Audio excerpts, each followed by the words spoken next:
다음은 우리 전양배 대표님 부탁드리겠습니다. 예, 제 토론문은 26, 27페이지인데요.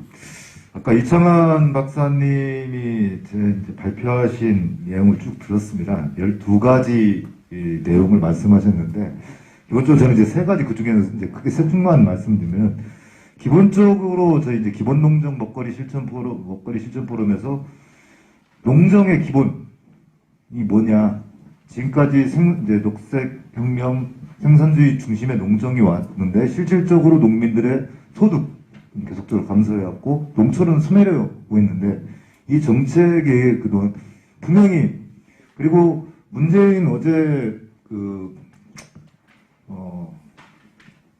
대선 선거대책위원회 출범식에서도 문재인 정부의 과오를 분명히 짚고 넘어가겠다고 얘기를 했어요.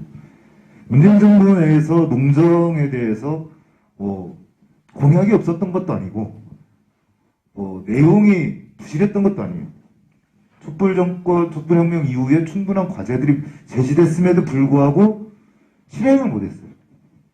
그거는 우리 농민 누구나 공감할 거고 국민들도 공감할 겁니다. 단적인 것으로 반GMO와 관련된 GMO 표시와 관련 부분조차도 못했어요. 식약처 문제든 핑계든 어떤 핑계든 근데 농정 추진 체계의 문제였고 기본을 어디다 둘 것인가의 문제였는데 이재명 후보 그리고 더불어민주당에서 앞으로 2022년 대선 이후에 추진할 과제들 기본적으로 기본을 어디다 두고 갈 것인지 현행 농정 추진 체계로 갈 건지 그래서 이제 기본적으로 농어민 기본소득의 시대라고 하는데 이거를 전제 조건으로 가는 게 농지 문제 농민 문제 누가 농민이냐라는 문제 이런 부분들을 좀 분명히 짚어갔으면 좋겠고 두 번째로는 현재 이제 전체 생산 농민이 100만이 안 된다고 좀 보고 있습니다. 농민 200 몇십만이라고 하지만 실질적으로 생산하는 농민은 100만이 안 될 텐데 100만이 안 되는 농민들이 5천만 국민을 그다음에 이제 앞으로 통일되는 이후에 8천만 계례들을 먹여 살리는 이런 걸 텐데 소비가 생산을 견인할 수 있는 그동안 소비 진작선 생산 지원 정책은 많았습니다만 실질적으로 이 생산 지원 정책을 통해서 우리 농민들이 농가 소득 붙잡고 농업 소득들이 올라갔는가? 실질적으로 지금 농민 100만이라고 하지만 농업과 관련된 사람들이 상당히 많아요. 근데 이 소비 진영에서 어떻게 먹거리 기본권을 바탕으로 하는 국민의 농업을 견인해 나갈 수 있는 방법들을 분명히 있는데 이 부분들을 찾자. 단적인 예로는 지금 현재 가장 문제가 되고 있는 것 중에 학교급식 문제는 이제 터치하고 공급식의 문제도 있습니다. 공급식의 문제 같은 경우 급식 문제를 개선하고 나니까 모든 식재료가 참 국제적으로 수입된 농산물, 가공식품을 갖다 공급하고 있습니다. 아까 이창훈 박사께서 말씀하신 것처럼 요소수의 문제랑 똑같아요. 그 문제와 똑같은 문제가 발생할 수밖에 없는 먹거리 공급체인망을 지금 갖고 있는데 이 부분을 갖다가 기본적으로 대한민국의 농업과 먹거리 체계를 기본적으로 만들어갔으면 좋겠다라는 부분. 그리고 아까 이제 계속적으로 내려오는 부분이 이제 기후위기, 탄소 중립의 시대라고 하는데 이 농정 패러다임 자체를 바꿔내야 한다. 바꿔내기 위해서 무엇을 근본적으로 할 것이냐.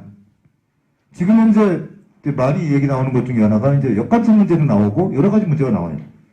기본을 어디에 두고 어떻게 갈 것인지, 그리고 실천 과제를 어떻게 내올 것인지. 저는 그동안의 농정 추진 체계, 농림축산식품부의 관료 중심의 추진 체계로 이걸 과연 해결할 수 있을 것인가? 분명히 해결 못할 거라고 생각을 합니다. 또 거기다 맡겨놓는다라는 그 나물에 그 밥밖에 안 될 것이다. 분명히 갈 수 있는 길을 지금 국민들도 요구하고 있고 농민들이 분명히 요구하고 있어요. 현장의 목소리는 다 와 있어요. 근데 이 목소리를 닫고 있어요. 지난해 계속 논의됐던 친환경 진영에서는 그런 부분이 있었습니다. 친환경 농업 5개년 계획을 4차 5개년 계획을 세웠습니다. 과장 하나 바뀌고 누가 하나 바뀌는 게 전면 백지화된 거예요. 다시 또 추진 체계 세우고 그런 추진 체계만 세우다 할 게 아니라 기본적으로 지금 먹거리 분야에서는 공급시계 문제, 그 농지 문제, 농민 문제, 그리고 공익직군 부담수령 문제, 그러면 나와 있는 거 있어요. 할 방법도 알아요. 안고 있을 뿐이에요. 이거를 한다라는 분명한 신호를 줘야 한다. 이렇게 말씀을 드리고요. 저는 지금 12가지 과제들을 발표하시고 각 토론자들께서 많은 이야기를 할 텐데 20대 대통령께서는 분명히 한다. 그리고 문재인 대통령 재임 시절에 농업과 관련된 문제 별로 이벤트 몇 가지밖에 없었어요. 대통령께서 당선이 된다면 누가 이재명 후보께서 대통령에 당선된다면 농업에 대한 분명한 신호 이걸 주셨으면 좋겠다는 말씀으로 마무리하겠습니다.